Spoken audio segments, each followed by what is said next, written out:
جی کیا نام ہے آپ کا؟ میرا نام سر تصدق حسین ہے اور ہم پولنگ اسٹیشن نمبر 346 پہ as a presiding officer duty سر انجام دے رہا ہوں۔ تو 1 گھنٹہ پہلے کو 2 ملازم آئے تھے، وہ کہتے ہیں کہ واپسی پہ آپ نے رزلٹ جو لے کے نہ ہماری گاڑی میں پرائیویٹ گاڑی میں جانا ہے، آپ کو جو الیکشن کمیشن کی طرف سے ملی تھی اس میں آپ نے نہیں جانا، آپ نے ہمارے بندے کے ساتھ جانا ہے، اور جس کا نام انہوں نے مجھے اسد بتایا تھا۔ اچھا، تو وہ کون تھا کہ کوئی آپ کو پتہ چلے؟ وہ اسپیشل برانچ سے کہہ رہا تھا میں اسپیشل برانچ سے ہوں۔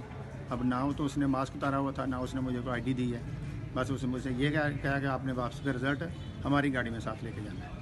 اچھا، آپ کو کیا خدشہ کیا ہے؟ خدشہ یہ ہے کہ وہ میرے سے وہ رزلٹ چینج کروائیں گے، اور اگر میں نہیں کروں گا پھر مجھے وہ تھریٹ کریں گے۔ تو طریقہ کار کیا ہوتا ہے الیکشن کمیشن؟ الیکشن کا تو یہ ہے کہ رزلٹ جس گاڑی میں ہم آئے ہیں اس گاڑی میں واپس جائیں گے، رزلٹ جا کے آر او کے پاس جمع کرائیں گے اور اس کے بعد فارغ۔ وہ الیکشن کمیشن کی گاڑی ہے؟ ہاں، وہ الیکشن کمیشن ہمیں دی ہوئی ہے، اس کے ذریعے آپ نے جانا ہے؟ اس کے ذریعے ہم نے سارا سامان اور اپنے عملے کو ساتھ لے کے واپس آر او دفتر جانا ہے۔ اچھا، آپ نے آر او کو آگاہ کیا ہے؟ میں نے آر او کو بتا دیا ہے، الیکشن کمیشن کو یہ مسئلہ ہے، وہ کہتے ہیں کوئی مسئلہ ہم کر لیتے ہیں، آپ کے ساتھ رابطہ کر لیں گے۔ اچھا۔